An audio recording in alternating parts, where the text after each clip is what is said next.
Doctor Baba Saheb Ambedkar open university.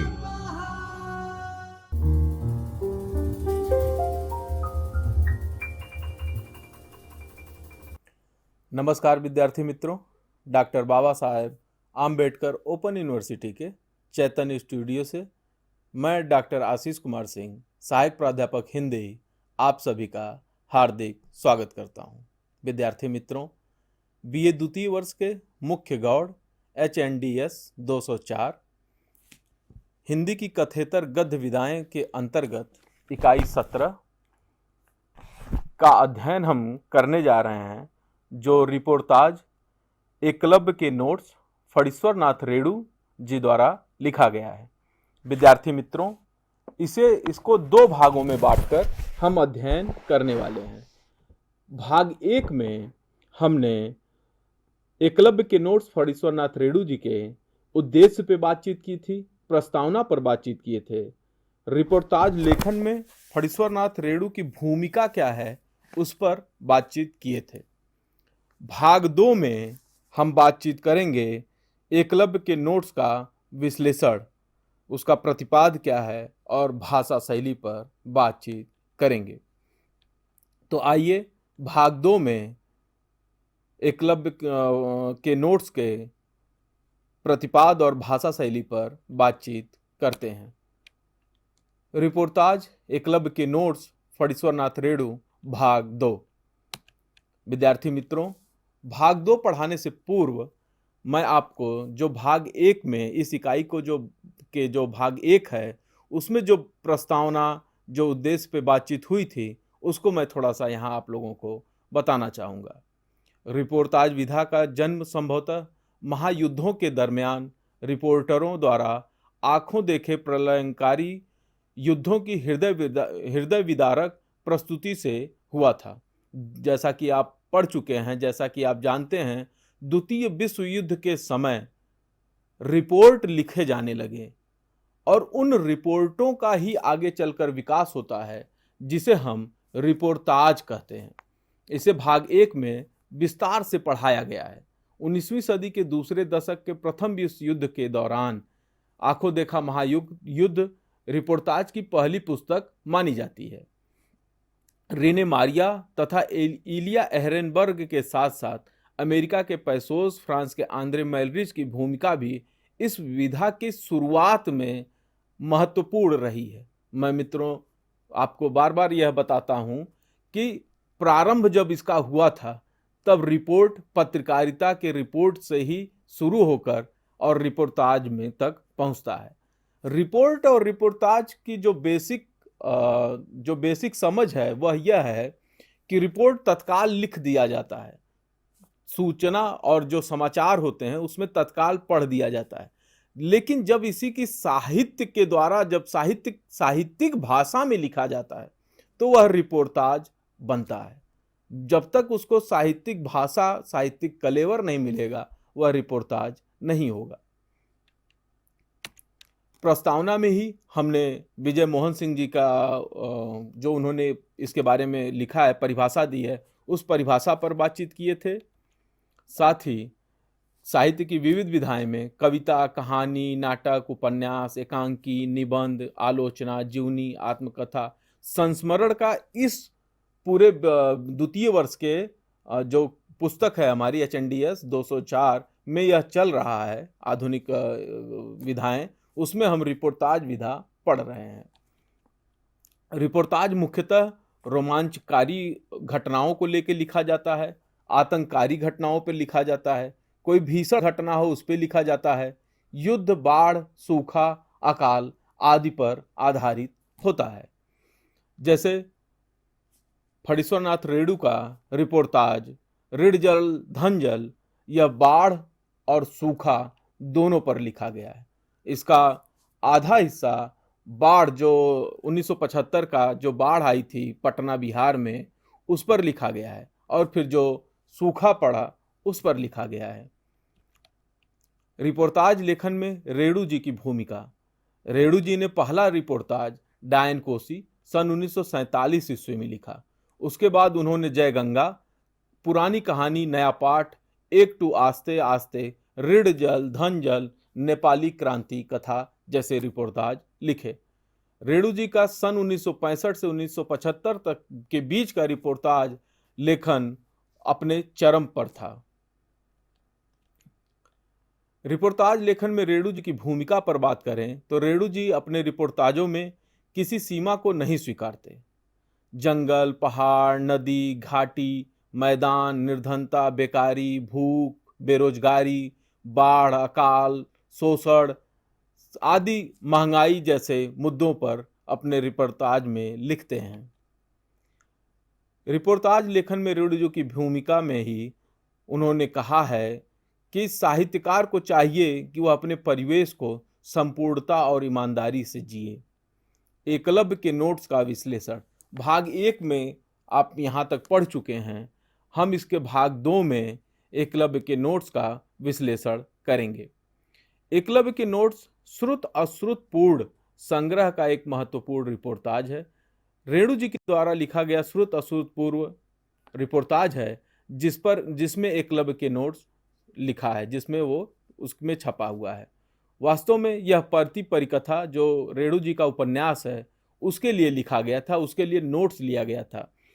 लेकिन बाद में, और देखिए, परती परिकथा का जो परानपुर गांव है और जो यहाँ का जो इस रिपोर्टाज का परानपुर गांव है, दोनों एक ही है। एकलव्य के नोट्स का विश्लेषण। परानपुर बिहार के पूर्णिया जिले का एक बड़ा सा गांव है जिसमें विभिन्न जातियों के 13 टोले के लोग रहते हैं, जिसमें 8 ग्रेजुएट हैं, 50 हाई स्कूल पास हैं, 100 मिडिल क्लास पास हैं यानी 12th पास हैं। इनके अलावा 1.5 दर्जन कवि हैं, 2 दर्जन कथाकार हैं, 2 साहित्यकार हैं और 1 नाटककार। और इन्हीं लोगों में गांव की आत्मा धड़कती है। दलितों एवं स्त्रियों में शिक्षा के प्रति बढ़ते रुझान को इंगित करते हुए रेणु जी ने इस रिपोर्टाज में लिखा है, पिछले साल एक हरिजन ने बीए पास किया है। सबसे पहले लड़कियां भी पढ़ी लिखी हैं। जिले की एकमात्र साहित्यिक पत्रिका में एक कुमारी कवियत्री की रचनाएं हमेशा छपती है। शिक्षण संस्थाओं में व्याप्त भ्रष्टाचार और जातिवाद का नमूना है परानपुर का स्कूल, जहां की अवस्था बेहद चिंतनीय हो गई है। गत 3 वर्षों में कोई हेडमास्टर 2 महीने से ज्यादा नहीं टिका है, यानी 2 महीने के बाद वह अपना ट्रांसफर करा लेता है। कारण यह है कि जाति और पंचायत गांव की दलबंदी के ऊपर चढ़े करेले की भुजिया स्कूल कमेटी की कढ़ाई में भुजी जाती है। यानी इतनी राजनीति की जाती है कि उस राजनीति के फेर में पड़कर या उससे बचने के लिए हेडमास्टर वहां से अपना तबादला करा लेते हैं। पुस्तकालय की स्थापना, वहां पे एक पुस्तकालय की स्थापना हुई है सन 1930 ईस्वी में। सन 1944 ईस्वी से सरकारी सहायता भी मिलती है, लेकिन पुस्तकालय पिछले 5 वर्षों से बंद है। और कारण क्या है कि उसे जित्तन बाबू, उसी गांव के एक जित्तन बाबू हैं जिन्होंने हड़प लिया है। यही हाल सरकारी रेडियो का है। बीकू बाबू की सुहागरात में बजने के लिए गया, उसी रात से खराब होकर उन्हीं के पास पड़ा है। यानी खराब नहीं है, लेकिन उन्होंने घोषणा कर दिया कि यह खराब हो गया है और अपने पास ही रखे हुए हैं। यह मजेदार बात यह है कि बैटरी का पैसा सरकार अभी भी दे रही है। रेणु ने आजादी के बाद पैदा होने वाले 9 धनाढ्य, जो अभी हाल फिलहाल के धनाढ्य लोग हैं, उनके चरित्र पर भी प्रकाश डाला है। किंतु लित्तो बाबू की बात निराली है। शासक पार्टी के कार्यकर्ता हैं। सर्वे के समय उनकी कीमत और बढ़ रही है। बड़े लोगों की सेवा कभी निष्फल नहीं जाती। 5 साल तक थाना कमेटी के नेताजी का बिस्तर यूं ही नहीं ढोया है लुत्तो बाबू ने। और अब हालात यह है कि जमीन लेनी है तो जय बोलो लुत्तो बाबू की। लुत्तो बाबू इसी वर्ग के हैं। गांव के एक लुत्तो बाबू हैं जो समय के नाजुकता को पहचानते हैं और उसका उपयोग कैसे किया जाता है इसकी भी समझ है उनको। क्यों? क्योंकि वह नेताजी लोगों के साथ नेताजी लोगों की साथ नहीं बल्कि नेताजी लोगों की चाकरी कर करके ट्रेंड हो गए हैं। और उसका परिणाम यह है कि जब कहीं कोई जमीन बिक रही है या उसका सर्वे चल रहा है तो उसमें लुत्तो बाबू की जय जयकार हो रही है, क्योंकि लुत्तो बाबू मिलके जमीन को बेचने में, खरीद फरोख्त में अपना डंका बजाए हुए हैं। इसमें वे लोग भी हैं जिन्होंने आजादी के बाद जमींदारों के बराबर अपनी हैसियत कायम की, अर्थात धनी किसान, और वे भी जो नेताओं की चापलूसी करते करते अपनी सामाजिक आर्थिक स्थिति सुदृढ़ कर लिए हैं। रेणु जी ने अपनी रचनाओं में जातिवाद और भ्रष्टाचार और इनसे पैदा होने वाली विकृतियों को अधिक स्थान दिया है। तत्कालीन स्थितियों में यह स्वाभाविक था और लेखक की अपनी ईमानदार कोशिश भी। दलित चेतना के उभार को भी रेणु ने अपनी रचनाओं में विशेष महत्व दिया है। कहना न होगा कि एकलव्य के नोट्स दलितों में आई चेतना और अधिकारों के प्रति सतर्क दृष्टि का परिचायक है। पढ़ाई लिखाई शिक्षा का फैलाव होने से जो दलित में चेतना आई शिक्षा के प्रति, उसके बारे में भी उन्होंने अपने उसी के ऊपर ही एकलव्य के नोट्स रिपोर्टाज को उन्होंने लिखा है। उनमें यह समझ विकसित हुई है कि सवर्ण उनके साथ भेदभाव करते हैं, इसलिए ये अब बराबरी के लिए संघर्ष करने की स्थिति में तैयार दिखते हैं। और जो यह संघर्ष है, उस संघर्ष का पूरा जो कलेवर है वो यहाँ पे आपको देखने को मिलेगा। दलित वर्ग को हर तरह से मर्दित करके रखा गया था अब तक। नाटक मंडली के लिए प्रत्येक वर्ष गांव में नाटक मंडली नाटक करती है, जिसके लिए प्रत्येक वर्ष मालिक लोग चंदा लेते हैं। चंदा तो पूरे गांव से वसूला जाता है, लिया जाता है का प्रयोग रेणु जी ने नहीं किया है, वसूला ही जाता है, क्योंकि आप लिया तो तब जाता है जब आप अपनी इच्छा से देते हैं, लेकिन वसूलना उसे कहते हैं जब आपकी इच्छा हो न हो, आपको देना ही है तो इसे वसूलना ही किया कहा जाएगा। मालिक लोग, लेकिन कभी द्वारपाल, सैनिक और दूत का रोल उन्हें प्ले करने के लिए दिया जाता है, लेकिन कभी हीरो का रोल उन्हें प्ले करने के लिए नहीं दिया जाता है। और हीरो का रोल प्ले कौन करता है? हीरो का रोल प्ले करते हैं सवर्ण टोली के लोग। सवर्ण टोली के लोग जो प्रतिष्ठित पात्र हैं उनको प्ले करते हैं, और द्वारपाल, सैनिक, दूत जैसे जो पार्ट हैं उसे जो है दलितों में दे देते हैं। एकलव्य के नोट्स के अंत में दलितों और सवर्णों के बीच होने वाली कसमकस या द्वंद्व को रेखांकित करते हुए रेणु जी लिखते हैं कि सवर्ण दलितों को पछाड़ने के लिए एक समझौता भरी चाल चलते हैं, जिसे न तो नाटककार समझ पाता है और न ही दलित। अब यह चालाकी क्या है? चालाकी यह है कि सवर्ण टोली ने अपनी गलती मानकर मिलजुल काम करने की इच्छा व्यक्त की और इसे गांव की प्रतिष्ठा के प्रश्न के साथ भी जोड़ दिया, और अंत में संशोधित दृश्य के साथ 20 सवर्ण कलाकारों को उस नाटक में उतारने की योजना बनाई गई। 20 सवर्ण कलाकारों को नाटक के दूसरे दृश्य में उतरना था।